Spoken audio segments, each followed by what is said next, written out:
Hey, mais qu'est-ce que tu fais là? Bon, tant que t'es là, je te prends quelques minutes pour te raconter une petite histoire. Il y a quelques jours, je me baladais sur le net et je suis tombé sur une de ces infos. Apparemment, chaque être humain consommerait plus de 100 kilos de plastique chaque année. À partir du moment où j'ai appris ça, j'ai mis quelques potes sur le coup. On a fait quelques recherches et on s'est rendu compte qu'en 2018, plus de 359 millions de tonnes de plastique ont été produites. C'est tout simplement le troisième matériau le plus utilisé au monde après le ciment et l'acier. Alors on s'est demandé, mais pourquoi autant de plastique? On a appris que les entreprises utilisaient ce matériau surtout parce que c'était plus solide, plus flexible, plus léger, et entre nous, surtout moins cher. Alors comme tu le sais, bon, le plastique il y en a partout. Ça peut passer des châssis de fenêtres, aux meubles, aux pailles, et même les couches culottes, c'est du plastique. Quand on se réfère à la définition, le mot plastique vient de plasticos, du latin, qui veut dire « est prêt à être moulé ». Comme nous le dirait ce bon vieux Germain, on peut vraiment tout faire avec du plastique. Ce qui est surtout important à différencier, c'est qu'il y a deux types de plastique. Le premier sera réutilisable, comme des boîtes à tartines ou des gourdes. Et le deuxième aura un usage unique, comme les gobelets en plastique, les pailles, les cotons-tiges.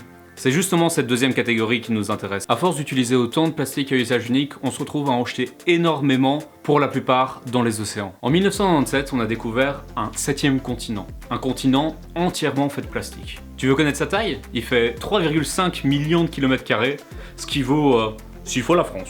Dans ces 6 fois la France, on retrouve 300 millions de tonnes de débris, avec une augmentation de 10 millions de tonnes par année, ce qui vaut plus ou moins ajouter 4000 atomiums chaque année.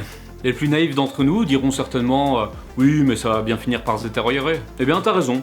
Un sachet en plastique, ça prendra entre 10 et 20 ans à disparaître. Une canette, ça prendra 200 ans.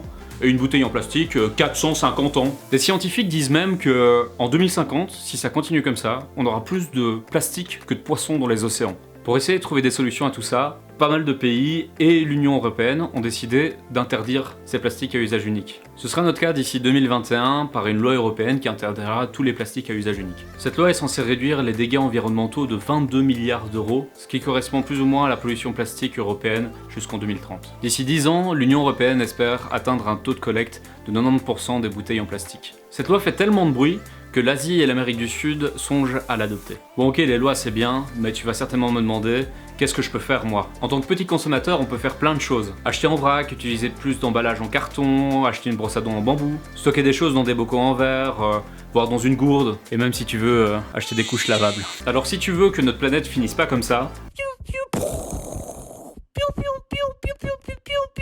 pense à faire des gestes quotidiens qui pourraient un peu plus nous approcher de ça.